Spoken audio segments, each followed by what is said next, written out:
غیر قانونی مقیم افغان شہریوں کے ساتھ مسلح جتھوں سے لیس ہو کر احتجاج کرنا پی ٹی آئی کا وتیرہ ہے۔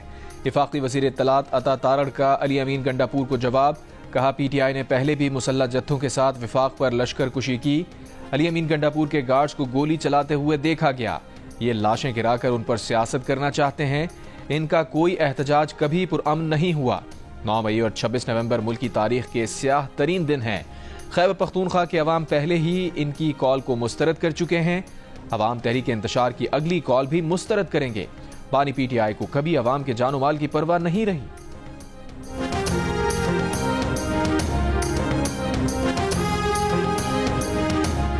وزیر اعلیٰ خیبر پختونخوا علی امین گنڈاپور کا ایک مرتبہ پھر اسلحہ لے کر نکلنے کا دعویٰ، کہا وفاقی وزراء نہتے لوگوں پر گولیاں برسانے کا دفاع کر رہے ہیں۔ اگلی بار ہم بھی امن والی بات نہیں کریں گے۔ جب ہم اسلحہ لے کر نکلیں گے تو دکھائیں گے بھاگتا کون ہے، دکھائیں گے کس میں کتنا دم ہے۔ یونان کے ساحلی علاقے میں تارکین وطن کی کشتی ڈوبنے سے 5 افراد ہلاک، 40 لاپتہ، 39 کو بچا لیا گیا۔ غیر ملکی خبر ایجنسی کے مطابق کشتی میں زیادہ تر پاکستانی تھے۔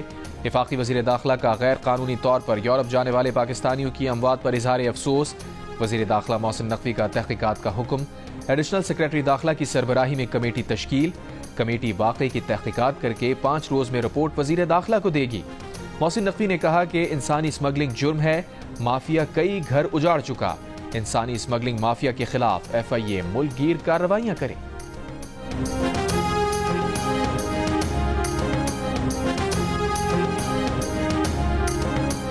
کراچی میں فیس لیس کسٹمز اسسمنٹ سسٹم آج سے نافذ کر دیا گیا۔ ایف بی آر کے مطابق 14 دسمبر کی رات 12 بجے کے بعد جمع import goods declaration central appraising unit کے سپرد ہوں گے۔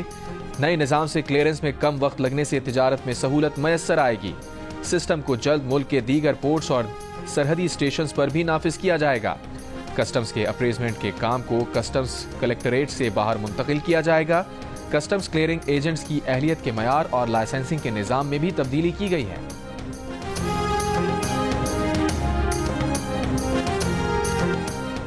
وزیر اعلیٰ پنجاب مریم نواز کا چین کے صوبے گوانگژو میں گول میز کانفرنس سے خطاب۔ چین اور ہانگ کانگ کی 60 سے زائد کمپنیز کی نمائندوں نے شرکت کی۔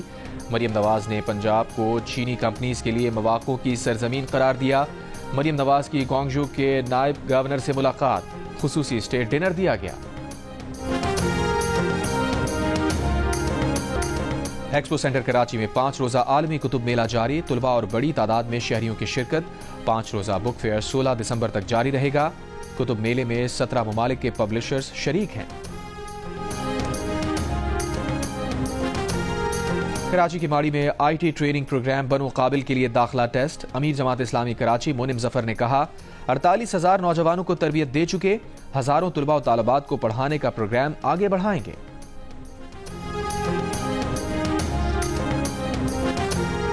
کراچی میں 7ویں 2 روزہ سندھ لٹریچر فیسٹیول کا آغاز۔ لیاقت نیشنل لائبریری میں جاری فیسٹیول کا افتتاح صوبائی وزیر تعلیم سردار شاہ نے کیا۔ فیسٹیول میں مختلف موضوعات پر مباحثے، مشاعرے اور ثقافتی سیشنز ہوں گے۔ فیسٹیول میں خصوصی سٹالز کے ذریعے سندھ کی ثقافت، کتابوں، روایتی دستکاری، فن پاروں اور دیگر فنون کی نمائش بھی کی جا رہی ہے۔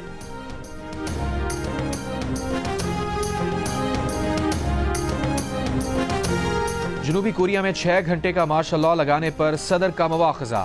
پارلیمنٹ میں تحریک 2/3 اکثریت سے کامیاب۔ پارلیمنٹ کے باہر عوام کا جشن، معافی مانگنے کے باوجود صدر یون سک بچ نہ پائے۔ عہدے پر برقرار لیکن بے اختیار کر دیا گیا، کوئی حکم جاری نہیں کر سکتے۔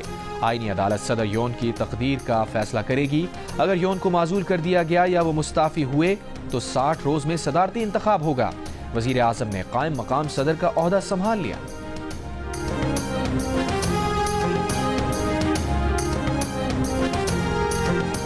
شام کے ساحلی شہر لازقیہ میں گھات لگا کر حملہ، شامی باغی فورسز کے 15 جنگجو جاں بحق۔ ساحلی پٹی پر ایمرجنسی نافذ۔ اسرائیلی فوج کے شام کے دارالحکومت دمشق میں شامی فوجی اہداف پر فضائی حملے۔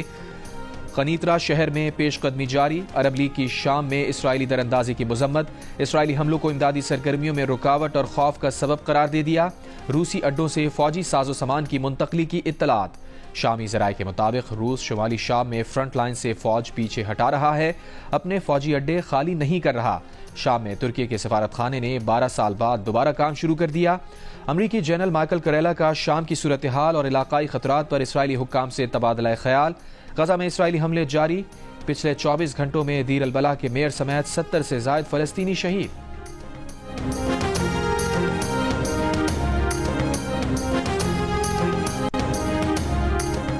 امریکی وزیر خارجہ اینٹونی بلنکن نے کہا ہے کہ حیت التحریر شام ملیشیا اور دیگر باغیوں سے رابطے میں ہیں۔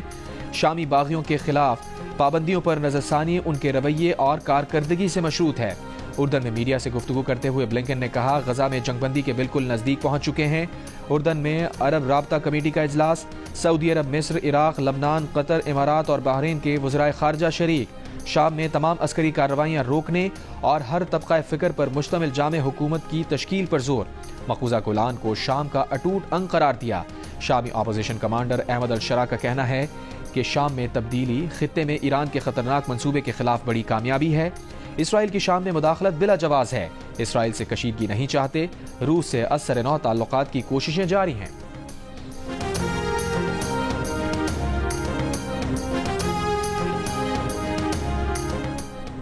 فلسطین کے بعد لبنان اور شام پر جاری اسرائیلی حملوں کے خلاف لندن میں مظاہرہ، پارلیمنٹ اسکوائر پر احتجاجی ریلی، اسرائیلی مظالم کے خلاف نعرے بازی۔ حکومت برطانیہ سے فوری جنگ بندی کے لیے اسرائیل پر دباؤ ڈالنے اور اسرائیل کو اسلحے کی فروخت بند کرنے کا مطالبہ۔ سربراہ حزب اللہ نعیم قاسم نے کہا ہے کہ شام کو خطرناک توسیع پسند دشمن کا سامنا ہے۔ شام میں گولان پہاڑیوں کے بفر زون پر اسرائیلی فوج کا قبضہ اس کا ثبوت ہے۔ امید ہے شام کے نئے حکمران بھی اسرائیل کو دشمن ہی تسلیم کریں گے۔ بشار الاسد حکومت کے خاتمے کے بعد حزب اللہ کا شام سے عسکری سپلائی کا راستہ ختم ہو چکا۔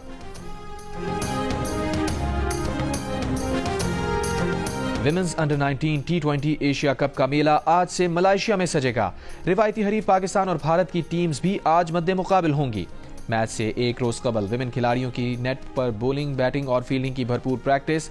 پاکستان اور بھارت کی ویمن انڈر 19 ٹیمز کے درمیان میچ پاکستانی وقت کے مطابق دن 11 بجے شروع ہوگا۔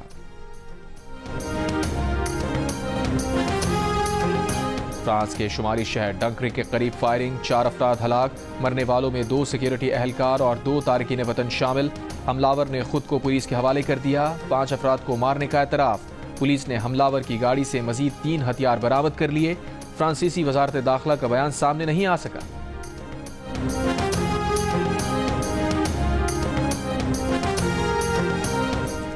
اور ICC چیمپئنز ٹرافی پر پاکستان اور بھارت کے کرکٹ بورڈز کے درمیان تمام معاملات پر مفاہمت ہو گئی۔ ذرائع کے مطابق چیمپئنز ٹرافی کے معاملے پر اب کسی قسم کی کوئی پیچیدگی نہیں رہی۔ معاہدوں کا کام حتمی مرحلے میں پہنچ چکا ہے۔ ICC نے چیمپئنز ٹرافی کے حوالے سے اعلان کرنا ہے۔ اگر اتوار کو چھٹی کی وجہ سے اعلان نہ ہو سکا تو پیر تک اعلان ہونے کا امکان ہے۔